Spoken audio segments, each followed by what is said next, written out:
Hello.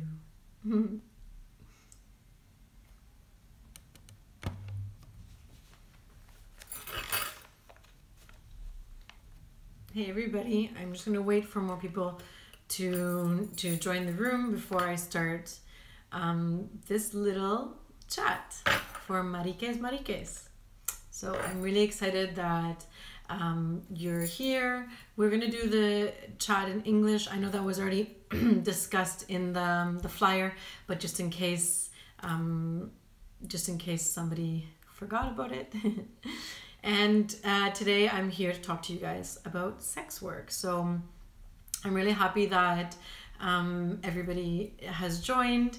Hey, Homofurist, thank you for joining from Berlin. We have people from all around the world joining. Hey, friends that I can see are joining as well, which is really exciting. And yeah, I'm just here today to talk a little bit about the myths of sex work, some stigma, some lingo, tell you a little bit about myself, answer some questions that you guys might have. So my name is Sudhra. I am a sex worker, a puta, if you want to say it in Spanish. I do camming, I'm a dominatrix, I do porn, I write about sex a lot as well, and yeah, just amongst other things, I create videos and stuff like that. I live in Barcelona, but I'm originally from Toronto, and my mom is Indian, and I'm also half Dutch, so I'm kind of a mixture. People always ask me where I'm from. And I guess, so I started doing sex work about 3 years ago, although I did dabble with a little bit of sex work when I was younger, kind of secretly, because I had so much shame about it and had some interactions that weren't so pleasant with some people. But now I'm doing all kinds of sex work and really have learned so much about consent, and have met other sex workers that have also helped me along the way and brought me to where I am today. So yes, I am going to talk to you a little bit about why stigma is so harmful. So, and not just towards sex workers and towards women, but also towards queers, no? So sex work is extremely criminalized in many parts of the world, and is also very stigmatized still in many parts of the world. About 2 years ago, in April 2018, in the United States, they passed a law called SESTA and FOSTA, which are two laws that have affected sex workers since the day that it was passed. It was a law that, I can't remember all of the words, it's like Stop Enabling Sex Trafficking and Fight Online Trafficking, something. And so basically they conflated sex work with trafficking. So if you're here in this chat and you're wondering what sex work is consensual interactions between two people where there's money exchanged. Or maybe in terms of sugar babies, there's not always money, it could be items or whatever, but there's kind of an exchange, right? And it's consensual. Trafficking, on the other hand, which has nothing to do with sex work, is where somebody is forced to do a work and they have no escape. Okay, and trafficking isn't just for people that are, we always think trafficking cases are for younger women or migrant women, and that can be true. Sometimes there can be horrible cases of trafficking, but they don't a lot of people that are really anti-sex work focus on sex work, like any kinds of sex involved, as the only way of trafficking, when there are 1,000 ways of trafficking. And for example, here in Spain, I mean, we know that people are being trafficked all of the time to go pick our vegetables, pick our fruit in the south of Spain. But when people that want to talk about sex work and debate sex work and talk about trafficking never actually talk about all the forms of trafficking, it's really unfair, because if they are only going to want to talk about sex workers being trafficked and not about migrants being trafficked to pick your vegetables or make your clothes or make your phones, then it's kind of we see the underlying theme that they're going after, which is sexuality, no? And so when they go after this theme of sexuality, it doesn't just affect sex workers, it affects everybody, right? But especially queers, especially trans folk, and obviously people doing sex work. So after this horrible bill was passed, Sesta and Fosta, basically all like adult websites for like advertising, if you were an escort, got shut down. So what did that mean for sex workers, escorts or dominatrix, or anybody doing work online? It meant that they were pushed to the margins to have to do work like discreetly or illegally, or go to the streets, which we know street-based sex work is the most dangerous form of sex work. People are exposed, and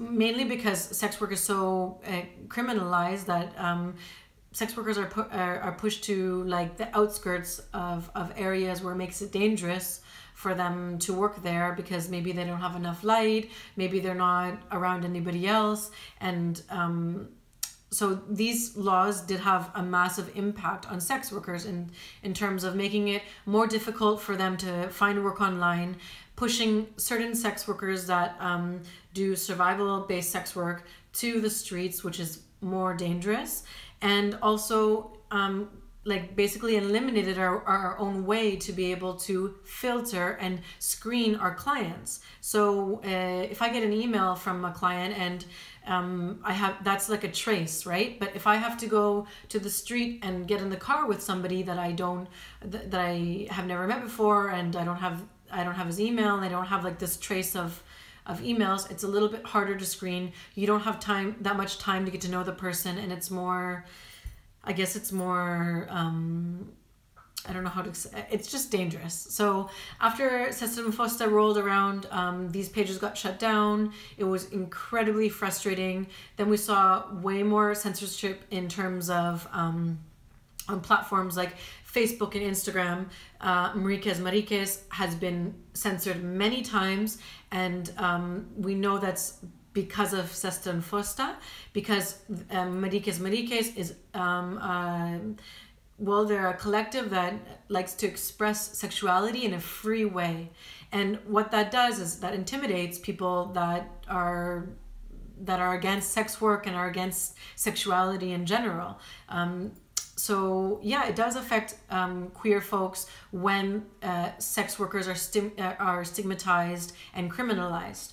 Also, we know that when Tumblr got shut down, a lot of people know that Tumblr was like a safe haven for queer folk, for gay men, LGBTQ community to go and be able to watch clips, see erotic content, share their erotic content, share their sexualities in a free and open way. And as soon as Sesta and Fosta rolled around, that's when Tumblr got shut down. And that's when all the gay guys came and started complaining about how horrible it was, and they didn't see the correlation between Sesta and Fosta and how Tumblr got shut down. So in order to beat stigma and be in solidarity with sex workers, well, we need to include them in the conversations, right? If we're having conversations about sex and sexuality and sex work and we're excluding sex workers, it makes no sense. And a lot of the acts that are being approved, or laws and legislations that are being approved, are all without the input of sex workers, which for me makes no sense. So, oh my goodness, I just talked so much. Okay, I am a Gemini. It's my birthday today. I am a quadruple Gemini, so I am basically the purest form of evil that there is. And I like to talk, so, and I only have half an hour, so that's why I'm talking really, really, really crammed, okay? Not because I'm just like, Thank you for the birthday wishes. I'm really also happy to be part of this project for Maricas. They are giving platform to queer folk and artists that have been suffering during COVID. So as you know, artists were the hardest hit, obviously, because we have no way of making money. You're laughing because you're the Gemini stuff. And yeah, so basically, and also sex workers have been really trying to make ends meet by doing online content, camming, selling nudes, creating clips in their own houses. I've recently directed a film with Alej Rodon. It's going to be released tomorrow, and we did it in the confines of my house. That was really intense. But we've been resilient and found ways to support ourselves.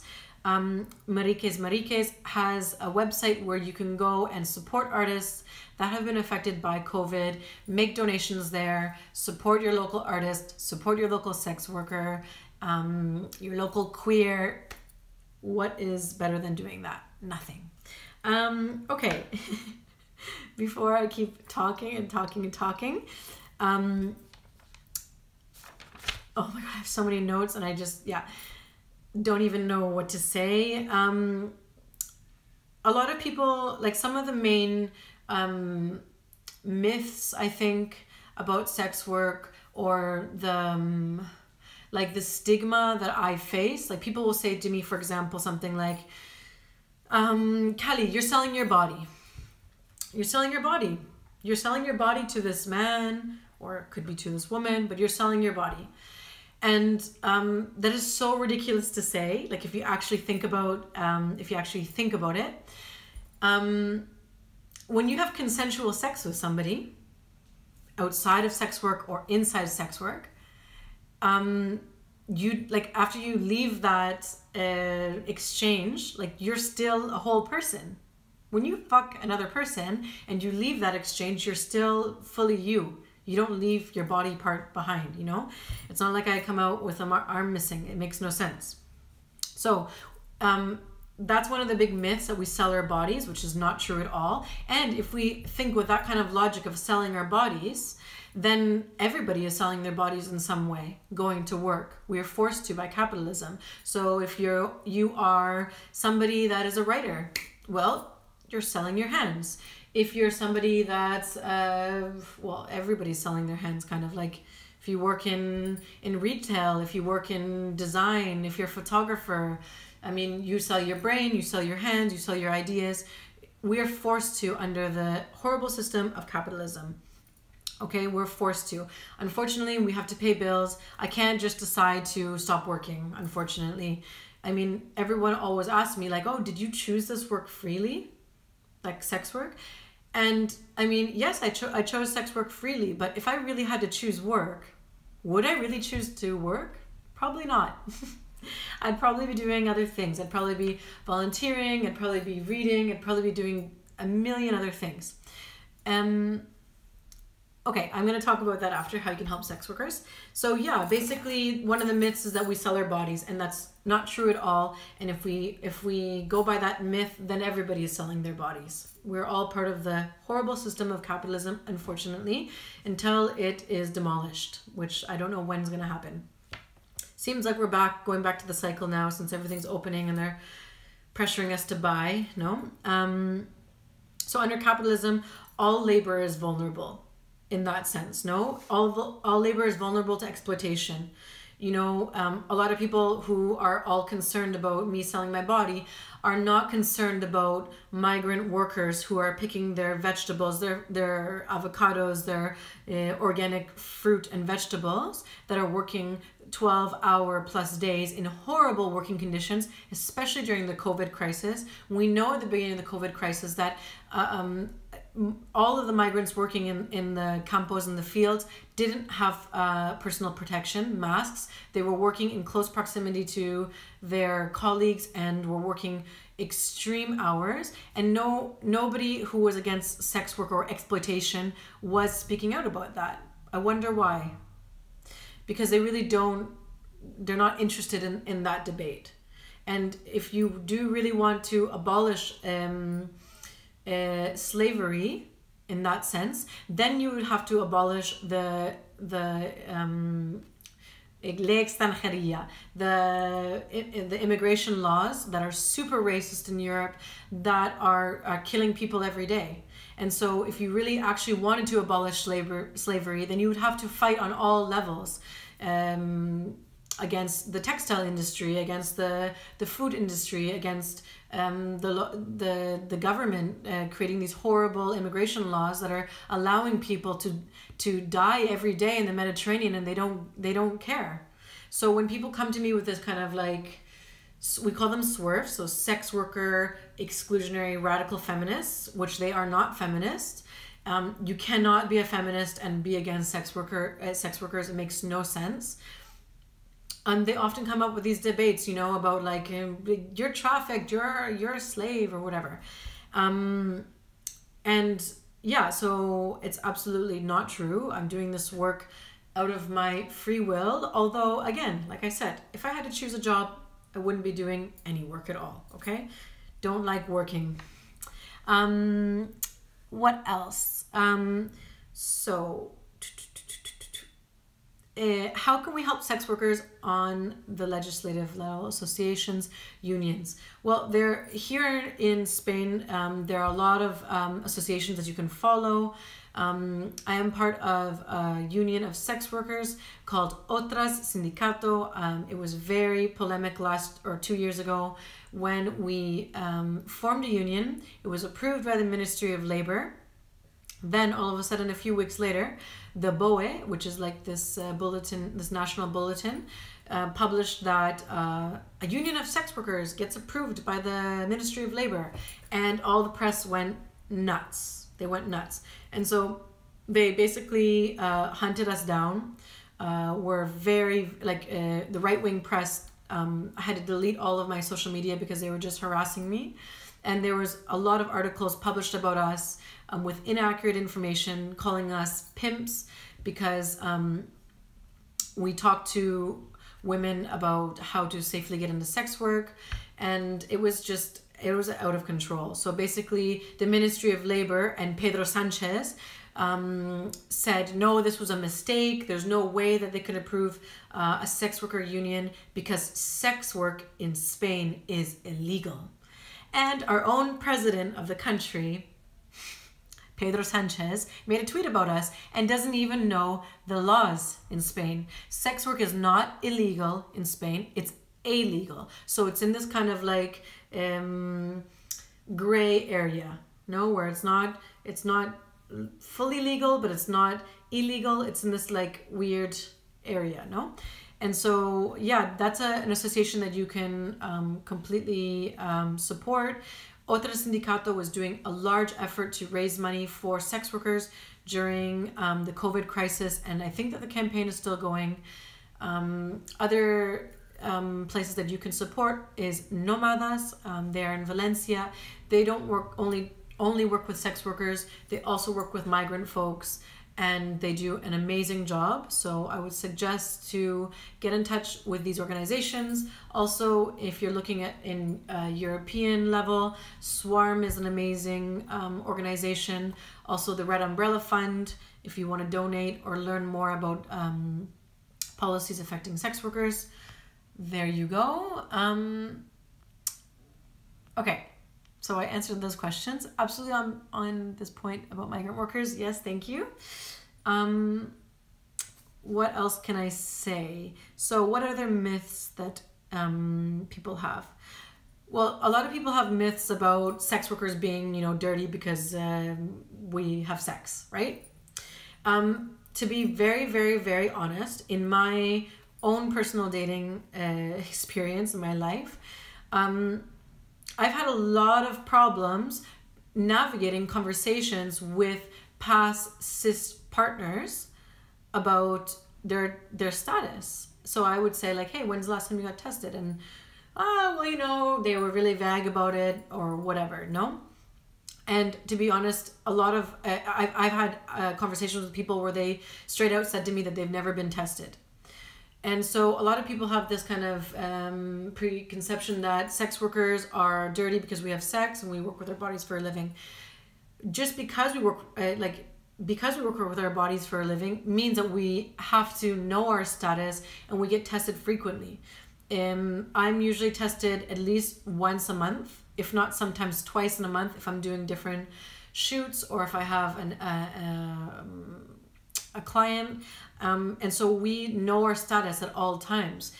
And also working with a sex worker, they're very able to communicate their boundaries. So it's kind of like really the safest sex you're going to have. You're going to have sex with somebody that's been recently tested and knows their status. You're going to have somebody that is able to communicate their boundaries with you and also help you explore your desires, and somebody that's going to navigate with you safer sex conversations. So, you know, what kind of barriers do you use? Do you want to use a dental dam? Do you want to use condoms, etc.? I mean, a lot of people don't even know what dental dams are, and that is alarming. It's also really interesting. I think sex workers have a wealth of knowledge about sex education, because we are working with sex every day that we do our jobs. So we know a lot about it. So you could definitely ask us if you have any questions. ¿Qué más? Do people have questions? I've been just talking like nonstop for like the last 20 minutes. Oh my God, we have 10 minutes. Okay, so those are some of the stigma around sex work, and like some of the problems that are facing us right now, especially like COVID crisis, Sesta Fosta, extreme censorship on all platforms, including Twitter, OnlyFans, PayPal. Now OnlyFans has built their company on the back of sex workers. They are disabling certain sex workers' accounts. And we know that they always go for queer people first. They go for people of color, BPOC, and sex workers. So PayPal also was this like very small company when it started, and it made a lot of its money on the back and built its name on the back of sex workers. Sex workers use that a lot to do exchanges with their clients, sell nudes, pay for a Skype session, etc., etc. And now PayPal has one of the most strict policies against anything related to sex. If you have a sex shop and you want to sell sex toys, you cannot use PayPal as a pay method.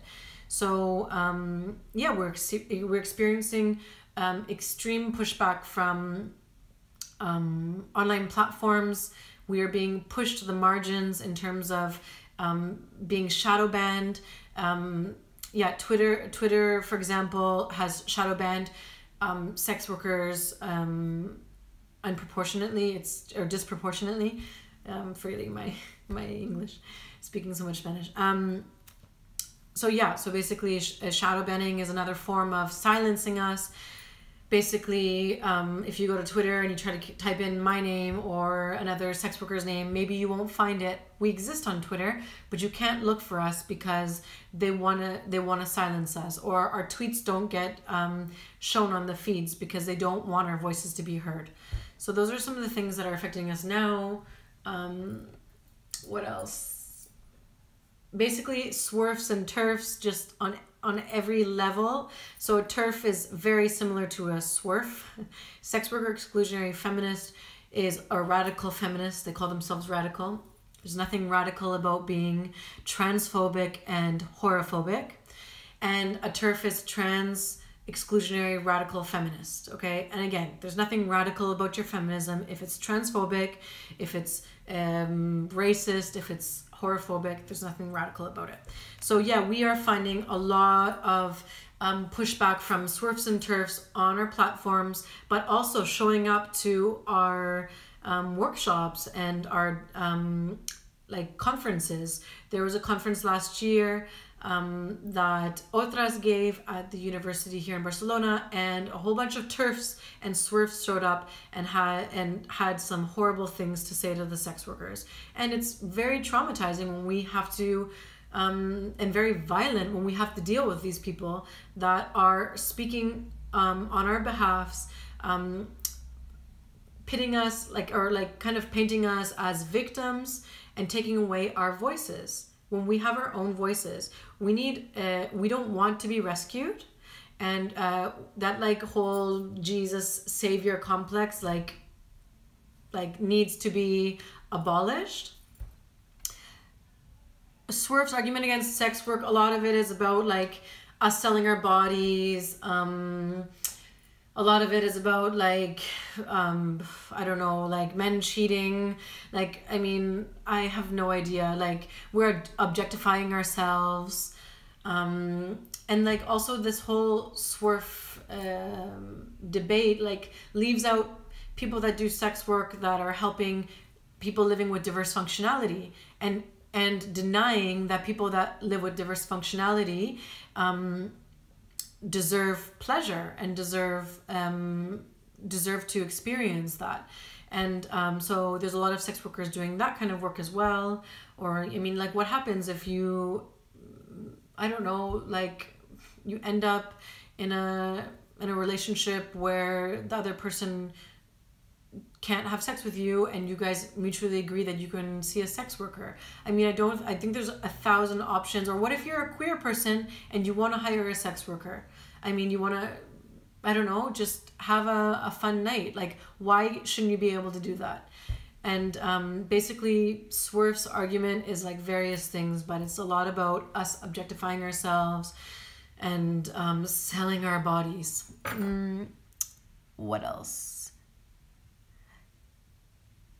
Oh, the Nordic model. Okay, the Nordic model, yes, making sex work illegal made STIs rise.